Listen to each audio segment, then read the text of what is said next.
ಎಲ್ಲರಿಗೂ ನಮಸ್ಕಾರ. ನವಚೇತನ ಎಜುಕೇಷನ್ ಚಾನಲ್ಗೆ ಎಲ್ಲರಿಗೂ ಸ್ವಾಗತ. ಸರ್ಕಾರಿ ಹುದ್ದೆಯನ್ನು ಪಡ್ಕೊಳ್ಬೇಕು ಅಂತ ಹೇಳಿ ಪ್ರಯತ್ನ ಮಾಡ್ತಾ ಇರುವಂತಹ ಎಲ್ಲ ಅಭ್ಯರ್ಥಿಗಳಿಗೆ ಸರ್ಕಾರದ ಕಡೆಯಿಂದ ಶುಭ ಸುದ್ದಿ. ಏನಿದೆ ವಿಷಯ ಅಂತ ಅಂದರೆ, ಕರ್ನಾಟಕ ಸರ್ಕಾರದ ನೇಮಕಾತಿ ಆದೇಶ ವಿವಿಧ ಇಲಾಖೆಗಳಲ್ಲಿ ಖಾಲಿ ಹುದ್ದೆಗಳ ನೇಮಕಾತಿ ತ್ವರಿತಗೊಳಿಸುವ ಬಗ್ಗೆ ಮುಖ್ಯಾಂಶಗಳನ್ನು ಇಲ್ಲಿ ತಿಳಿಸಲಾಗಿದೆ. ಏನೆಲ್ಲ ವಿಷಯಗಳನ್ನು ತಿಳಿಸಿದ್ದಾರೆ ಅನ್ನೋದನ್ನು ನೋಡ್ತಾ ಹೋಗೋಣ.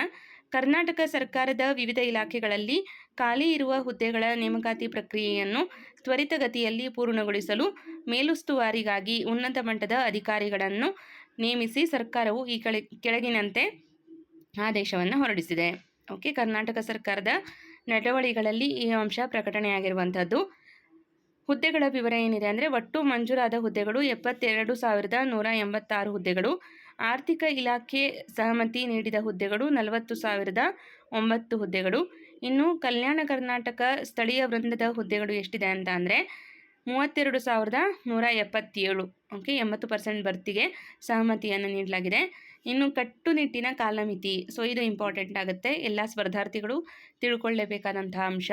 ಮುಂದಿನ 2 ತಿಂಗಳುಗಳಲ್ಲಿ ನೇಮಕಾತಿ ಅಧಿಸೂಚನೆ ಹೊರಡಿಸುವುದು. ಮುಂದಿನ 4 ತಿಂಗಳುಗಳಲ್ಲಿ ನೇಮಕಾತಿ ಪರೀಕ್ಷೆಗಳನ್ನು ನಡೆಸುವುದು. ಮುಂದಿನ 6 ತಿಂಗಳುಗಳಲ್ಲಿ ನೇಮಕಾತಿ ಪ್ರಕ್ರಿಯೆ ಪೂರ್ಣಗೊಳಿಸಿ ಆದೇಶ ಹೊರಡಿಸುವುದು. 6 ತಿಂಗಳೊಳಗೆ ಅಪಾಯಿಂಟ್ಮೆಂಟ್ ಆರ್ಡರನ್ನು ಕೊಡಬೇಕು ಅಂತ ಹೇಳಿ ಒಂದು ಕಾಲಮಿತಿಯನ್ನು ಸರ್ಕಾರ ಹಾಕಿಕೊಂಡಿರೋದು ಎಲ್ಲ ಸ್ಪರ್ಧಾರ್ಥಿಗಳಿಗೆ ಶುಭ ಸುದ್ದಿ ಅಂತ ಹೇಳ್ಬೋದು. ಬಹಳಷ್ಟು ವರ್ಷಗಳಿಂದ ಕಾಯ್ತಾ ಇರುವಂತಹ ಅಭ್ಯರ್ಥಿಗಳಿದ್ದೀರಿ. ಈಗ ನಿಮಗೆಲ್ರಿಗೂ ಒಂದು ಸುವರ್ಣ ಅವಕಾಶ ಸಿಕ್ಕಿದೆ ಅಂತ ಹೇಳ್ಬೋದು. ಮೇಲುಸ್ತುವಾರಿ ಜವಾಬ್ದಾರಿಗಳನ್ನು ಕೂಡ ಇಲ್ಲಿ ತಿಳಿಸಲಾಗಿದೆ.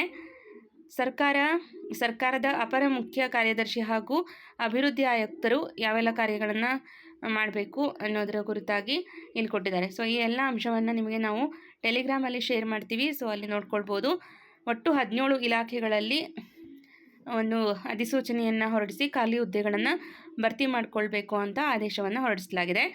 ಕೃಷಿ ಇಲಾಖೆ, ಅನಂತರ ಪಶುಸಂಗೋಪನೆ ಇಲಾಖೆ, ಈ ರೀತಿ ಒಟ್ಟು 17 ಇಲಾಖೆಗಳಲ್ಲಿ ಇನ್ನೇನು ನೇಮಕಾತಿಯ ಅಧಿಸೂಚನೆ ಹೊರಬೀಳಲಿದೆ. ಹಾಗಾಗಿ ನೀವೆಲ್ಲ ಏನಾಗಬೇಕು ಅಂತ ಗುರಿಯನ್ನು ಇಟ್ಕೊಂಡಿದ್ರಿ. ಬಹಳಷ್ಟು ಜನ ಶಿಕ್ಷಕರಾಗಬೇಕು ಅಂದ್ಕೊಂಡಿರ್ತೀರಿ. ಇನ್ನು ಕೆಲವೊಂದಿಷ್ಟು ಜನ FDA SDA ಎಕ್ಸಾಮ್ಗೆ ಪ್ರಿಪೇರ್ ಆಗ್ತಿರ್ತೀರಿ. ಎಲ್ಲ ಸ್ಪರ್ಧಾರ್ಥಿಗಳಿಗೆ ಇದು ಒಂದು ಗುಡ್ ನ್ಯೂಸ್ ಆಗಿರುತ್ತೆ. ಇನ್ನು ಅನುಬಂಧ 2ರಲ್ಲಿ 34 ಇಲಾಖೆಗಳಿದ್ದಾವೆ. ಇದನ್ನು ನೀವು ಒಂದು ಸಲ ಚೆಕ್ ಮಾಡ್ಕೊಳ್ಳಿ. PDF ಟೆಲಿಗ್ರಾಮಲ್ಲಿ ಹಾಕಿದ್ದೀವಿ. ನಿಮಗೆ ಇಲ್ಲಿ ಜಸ್ಟ್ ಒಂದು ಅಲರ್ಟನ್ನು ಕೊಡೋದಕ್ಕೆ ಈ ಒಂದು ವಿಡಿಯೋವನ್ನು ಮಾಡ್ತಾ ಇರೋದು. ಈಗ ಸರ್ಕಾರದಿಂದ ನೇಮಕಾತಿಯನ್ನು ಮಾಡ್ಕೊಳ್ಬೇಕು ಅಂತ ಹೇಳಿ ಎಲ್ಲ ಸಿದ್ಧತೆಯನ್ನು ಮಾಡ್ಕೊಳ್ತಿದ್ದಾರೆ. ನೀವು ಸಿದ್ಧರಾಗಿರಿ. ಎಲ್ಲ ಇಲಾಖೆಗಳಲ್ಲೂ ಕೂಡ ಇನ್ನೇನು ಸದ್ಯದಲ್ಲೇ ಅಧಿಸೂಚನೆ ನೋಟಿಫಿಕೇಷನ್ ಆಗುತ್ತೆ. ಹಾಗಾಗಿ ನಿಮ್ಮಿಂದ ಏನೆಲ್ಲ ಸಾಧ್ಯ ಅಂದರೆ ನಿಮ್ಮ ಕ್ವಾಲಿಫಿಕೇಷನ್ ನೋಡಿಕೊಂಡು ಎಲ್ಲ ಹುದ್ದೆಗಳಿಗೂ ಅರ್ಜಿಯನ್ನು ಸಲ್ಲಿಸಿ. ಅಲ್ಲಿ ನಿಮಗೆ ಅನುಭವ ಸಿಗುತ್ತೆ. ಆ ಮೂಲಕ ನಿಮ್ಮ ಕನಸಿನ ಹುದ್ದೆಯನ್ನು ನೀವು ಪಡೆಯೋದಕ್ಕೆ ಸಾಧ್ಯ ಆಗುತ್ತೆ. ನಾನು ಕೂಡ FDA SDA ಎಕ್ಸಾಮ್ಸ್ ಎಲ್ಲವನ್ನು ಅಟೆಂಡ್ ಮಾಡಿದ್ದೀನಿ. ಅದರಿಂದ ನನಗೆ GK ಇಂಪ್ರೂವ್ ಆಗಿದೆ, ಕನ್ನಡ ಇಂಪ್ರೂವ್ ಆಗಿದೆ, ಜೊತೆಗೆ ಕಂಪ್ಯೂಟರ್ ಸೈನ್ಸ್ ಇಂಪ್ರೂವ್ ಆಗಿತ್ತು.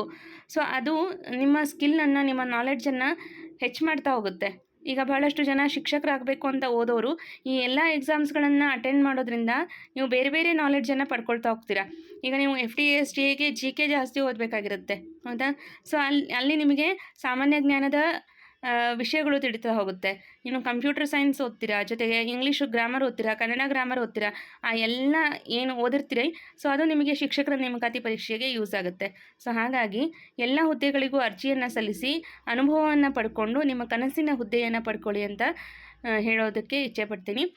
ಇದು ನಿಮ್ಗೆಲ್ರಿಗೂ ಒಂದು ಸುವರ್ಣ ಅವಕಾಶ. ಬಹಳಷ್ಟು ದಿನಗಳಿಂದ, ವರ್ಷಗಳಿಂದ ನೀವು ನೇಮಕಾತಿ ಇಲ್ಲಿ ಮಾಡ್ಕೊಳ್ತಾ ಇಲ್ಲ ಅಂತ ಸರ್ಕಾರವನ್ನು ದೂಷಿಸ್ತಾ ಇದ್ರಿ.